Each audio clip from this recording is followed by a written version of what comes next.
a blessed Friday to us. Kung nadugay ko ako siguro nga Bernis pag ay. Our gospel reading today is a very rich episode.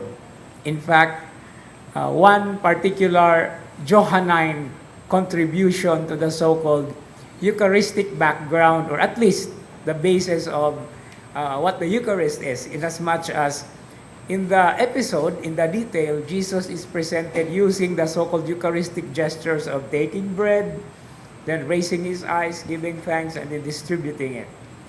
But I would like to make a focus on a little detail. Okay?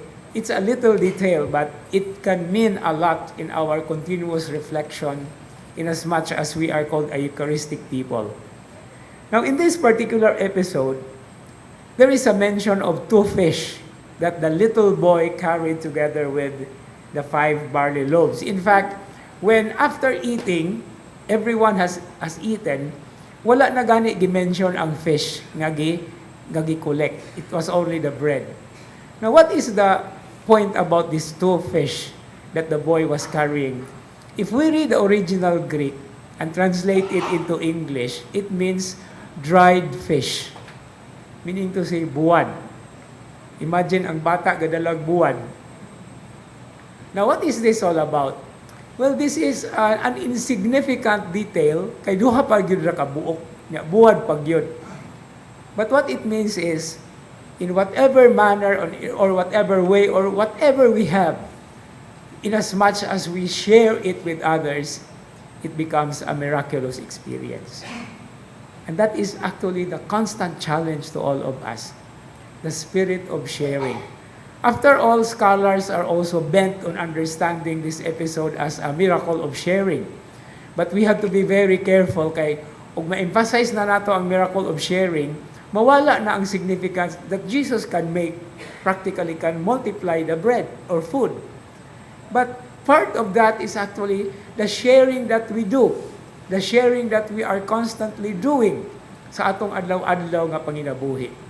This is not only sharing of the food or anything that a person can munch or can eat, but it's also sharing about ourselves, even the insignificant experiences for others. No? Bisan pa usay ngon, storyahin po na imong isip. But in as much as we are able to share, kay ug dili ta kabalo mo share, di gyud ta maabre sa atong kaugalingon. In other words, what this miracle is all about, whether it is the miracle of sharing or miracle of anything, it's actually the miracle of openness.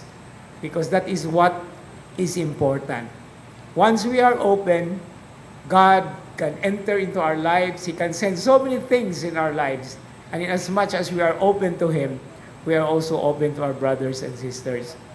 And this is particularly a very important dimension as we continue the Easter celebrations. No, it is 6 weeks ang ato ang extension aning Easter celebration.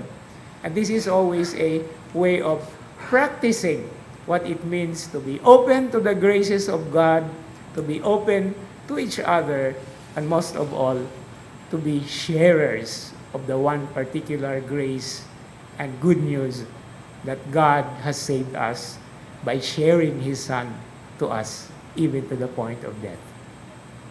Amen.